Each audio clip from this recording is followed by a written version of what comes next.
Hi, my name's Laura, and I'm an Olpc Friends member. Cool. And then where are your deployments, or where have you been working? Our deployment is in an island called Nozicamba in Madagascar, right here.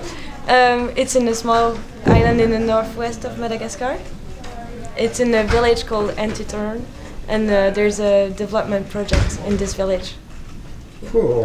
And how did you first become involved with Olpc?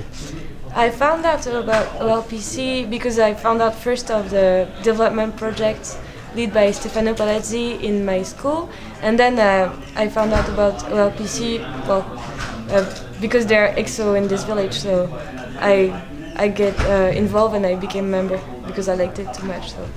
Cool. And then what was that moment that kind of got you hooked? What was that? Well, it's just an amazing project, and you don't get the chance to work with kids all the time. So, and that's the best part of it. So, yeah, I got passion from the first minute, and I can't drop it now. Cool. And then what are some of the biggest challenges you've been up against?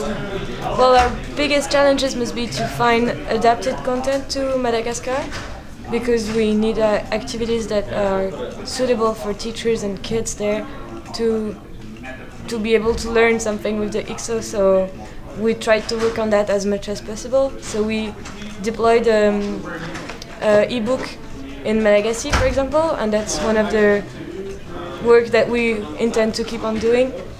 And also one other challenge must be to get the teachers involved as possible, because if you don't get the teachers in, then the kids may love it, but you need some structure because it's education project, so we need the teachers in.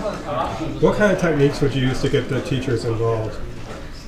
Well, basically training with them is the most important, and to give them keys to go further, but I think to give them as much time as they need, because you bring them a technology, right? So you need them to be involved in it and to know it very well, so that they can teach it to the kids. And the technique would be just to spend as much time as needed and never give up, so that one day it works, and they would teach someone else to do it. And then what differences do you see before and after the EXO is introduced and you start teaching it? Well, I wasn't there before, but I can tell you now that the kids don't go anywhere without the EXO, and they love it so much, they spend so much time on it. They're happy to go to school, and they even go to classes they're not supposed to go because they want to use the EXO. So, for example, you would have a grade 6 class, and every grade that can come would come to assist this class because they want to work with the EXO 1 hour more than they're supposed to. So I think that's very good, because if you attract the kids to the school, they'll come more, and it's better for education. That's what we want. Cool. And what kind of misconceptions do you think people have about Olpc and children with laptops in developing countries? People say, why don't you give shoes to the kids instead of giving him a laptop? But that's what they always say. And also, why would you give technology to people that don't have anything to eat? Or they would say they need to be dressed and not to be cold, and you give them a laptop. So that's a cliche about Olpc, but it's not true. That's not it. What do you say to people how do you reply to that? Well, like everyone, I say it's not a laptop project, it's an education project. And the kids we work with have enough to eat. So it's not about what you give them, you give them education, and education is the only way to get out of a bad economy or a bad situation.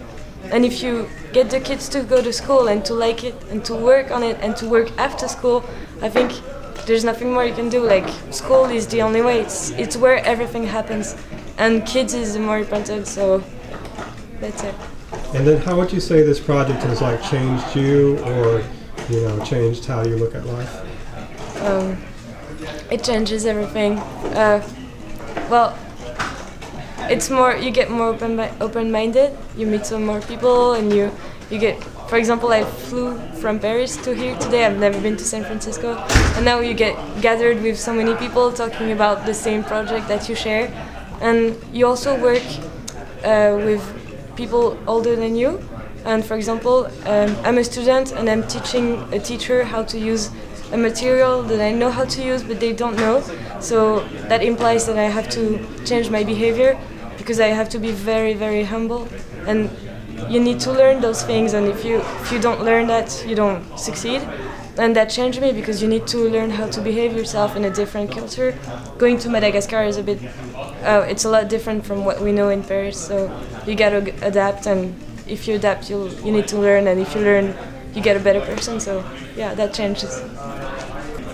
What do you think Madagascar will be like, say, 10, 15 years from now, with the laptop now as if they never had it, if you were never there? I think that every kid in Madagascar should have a laptop, and there will be everyone will be working in IT technology, and they would be more advanced than India or France or any country, and they will rule the world. I don't know, something like this. That would be cool.